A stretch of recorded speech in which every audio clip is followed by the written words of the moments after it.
Son Excellence Mosso Kodia Ponga Christophe est le président de l'Assemblée nationale de la République démocratique du Congo. Il a 2 diplômes de licence en sciences politiques et administratives et en sciences économiques et sociales. Il a une spécialisation en sciences politiques appliquées et institutions belge-européenne. Un diplôme d'agrégé en enseignement moyen et degré supérieur. Donc nous allons accueillir son Excellence Christophe Mbosso pour son discours. Et après son discours, il va poser des questions pendant 1 minute au présentateur. Merci beaucoup.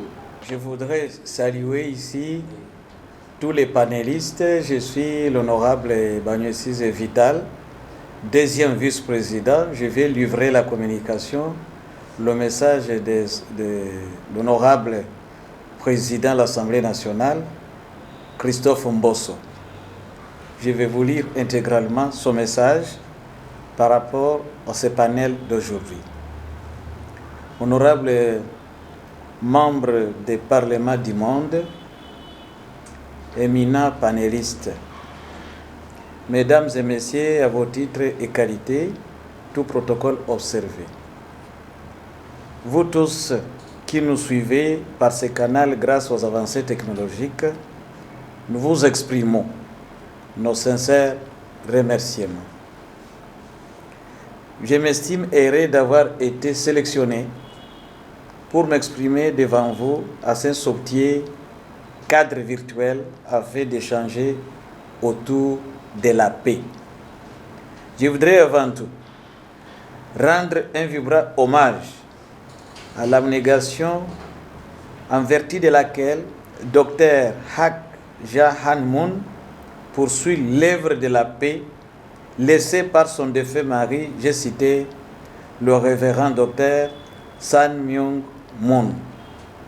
La thématique de ce webinaire, avec courage et vision, construire de nouveaux ponts et opportunités pour la péninsule coréenne, que je trouve très intéressante à propos, converge avec la vision du chef de l'État de la République démocratique du Congo, son Excellence Félix-Antoine Tshisekedi Tshilombo, pour les sacrifices qu'il consent pour la paix en République démocratique du Congo et plus précisément dans sa partie orientale.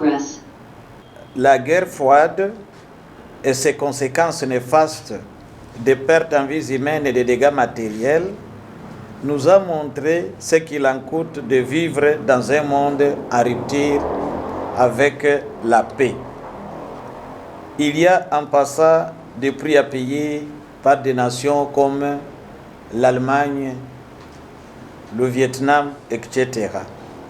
La Corée, par son 38e parallèle, tente de raviver dans la mémoire de l'humanité une sombre période. Pourtant, le monde voudrait l'oublier. Même toute l'humanité, par ailleurs, doit inlassablement travailler pour éviter les guerres. C'est le cas de la Russie et l'Ukraine qui doivent nécessairement négocier la paix et éviter l'histoire d'une guerre mondiale dont les conséquences sont encore vécues. Je comprends à ce juste titre l'intérêt de la Fédération pour la paix universelle. Je comprends à ce juste titre l'intérêt de la Fédération pour la paix universelle à faire un focus sur le conflit coréen. Sans analyser à fond la situation, on tenterait de croire que c'est pour la simple raison que les cofondateurs de la Fédération universelle pour la paix sont d'origine coréenne. Mais en analysant minutieusement la question, nous arrivons à comprendre qu'au regard des alliés, derrière l'une ou l'autre faction de la Corée, le conflit entre la Corée du Sud et la Corée du Nord prend une dimension internationale. Mesdames et messieurs, éminents panélistes, une conclusion s'impose. Il faut instaurer la paix dans la péninsule coréenne et cela voudrait dire que les superpuissances derrière la Corée du Sud et derrière la Corée du Nord doivent se mettre d'accord sur un certain nombre de points et cela, pour le dire, ainsi sera un pas décisif dans notre quête pour la paix mondiale. La configuration de la péninsule coréenne à ce jour les place non seulement comme une ligne de démarcation entre la Corée du Sud et la Corée du Nord, mais aussi entre les mondes dits libres qui prônent la démocratie et les blocs des nations qui tentent à pérenniser une gouvernance autoritaire. C'est à juste titre que je remercie la Fédération pour la paix universelle qui ne ménage aucun effort pour rendre palpable le rêve de vivre dans un monde. Le pape Benoît XVI a clairement affirmé que dans le siècle présent, nous croyons plus au pont qu'au mur. C'est dans cette perspective que nous invitons les autorités de deux Corées à briser la barrière morale, les barrières spirituelles, physiques et militaires au 38e parallèle en créant un corridor d'entente entre ces deux nations pour poser une base à la paix mondiale.